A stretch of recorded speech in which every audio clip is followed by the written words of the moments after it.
আপনার সাথেও নিশ্চয়ই এমনটা হয়েছে যে আপনি কাউকে কিছু বলেছেন আর সে আপনার কথাটা পুরোপুরি ভুল বুঝেছে।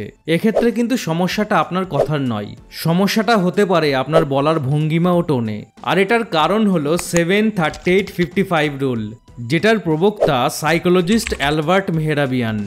7-38-55 রুল অনুসারে কমিউনিকেশনের মাত্র 7% নির্ভর করে আমাদের বলা শব্দ অর্থাৎ আমরা কি বলছি সেটার উপর। 38% নির্ভর করে আমাদের কথা বলার টোন অর্থাৎ আমরা কোন সুরে বলছি সেটার উপর।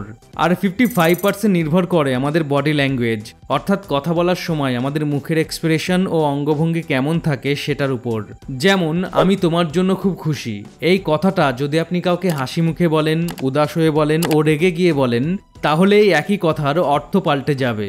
তাই কারোর সাথে কমিউনিকেট করার সময় বা কথা বলার সময় শুধুমাত্র আপনি কি বলছেন সেটা নয়, আপনি কিভাবে কথাটা বলছেন এবং কোন বডি ল্যাঙ্গুয়েজের সাথে বলছেন সেদিকেও খেয়াল রাখতে হবে। তবেই সামনের মানুষটাকে যা বোঝাতে চাইছেন সে সেটা ঠিকভাবে বুঝতে পারবে এবং আপনার কথায় প্রভাবিত হবে। তো এবার কারোর সাথে কথা বলার সময় এই 7-38-55 রুল অবশ্যই ট্রাই করুন। আর ভিডিওটা ভালো লাগলে ভিডিওটা অবশ্যই লাইক করুন এবং আপনার সেই বন্ধুকে ভিডিওটা শেয়ার করুন যে কারোর সাথে ঠিকমতো কথা বলতে পারে না।